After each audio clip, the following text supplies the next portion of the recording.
Hey folks, so fun fact this weekend. At the Super Bowl will both be Taylor Swift and Gavin Newsom, governor of California.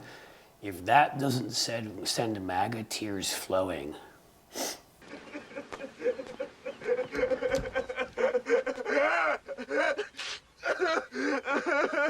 Like a monsoon, a storm, Niagara Falls, where all of Tim Scott's girlfriends are. She lives in Canada. I met her at Niagara Falls. You wouldn't know her. I'm not sure what will.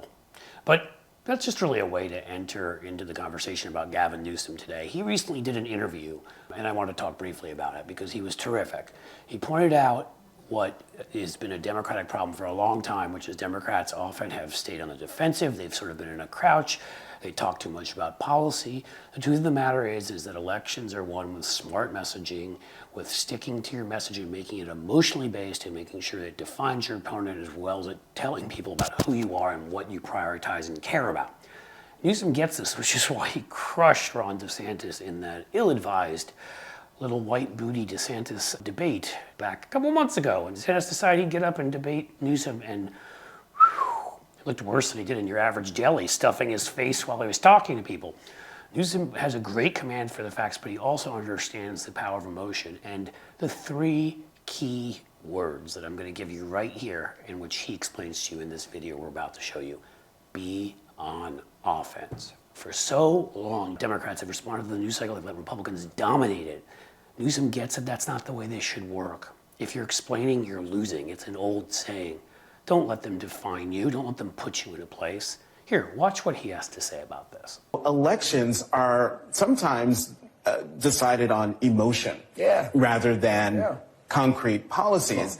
And right now, it seems like culture war stuff, so-called culture wars, are driving people to extremes. So you mentioned it earlier, rolling back the teaching of history, putting targets on the backs of LGBTQ kids with "Don't Say Gay" bills.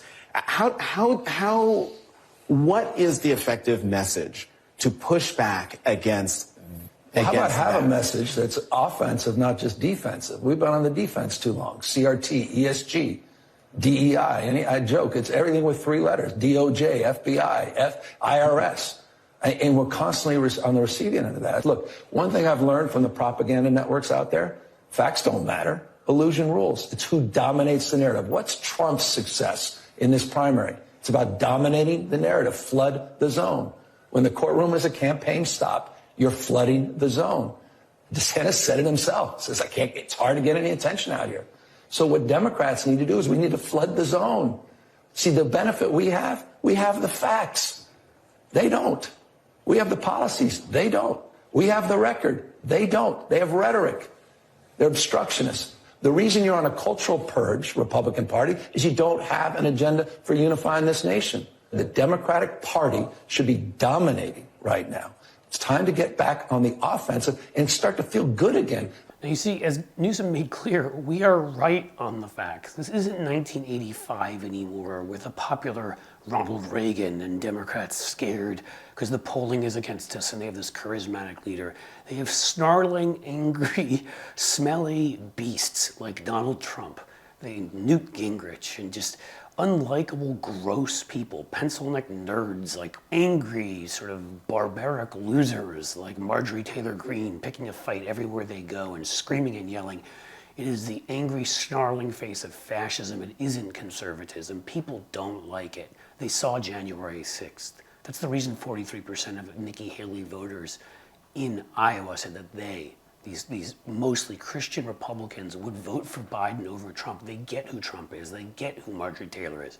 But you have to keep telling them. And you have to be on offense and hit them hard.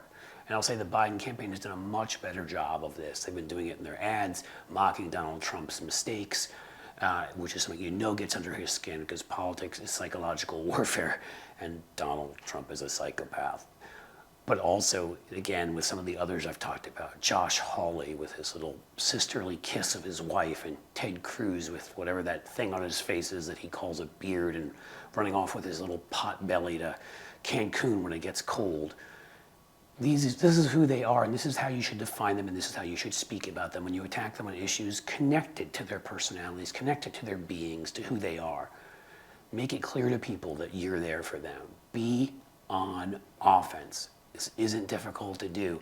We've got a great crop of folks who get this now. Adam Schiff and Jasmine Crockett and Dan Goldman and Eric Swalwell, Stacey Plaskett, many more, Gretchen Whitmer, and Gavin Newsom too. So this weekend, while they're crying themselves to sleep on their big pillows, He'll be crying himself to sleep tonight on his huge pillow. under their beds with their many AR-15s and their jugs full of recycled urine because they can't come out because Taylor Swift and Gavin Newsom are on the same TV set. Think about what Newsom had to say and remember, be on offense.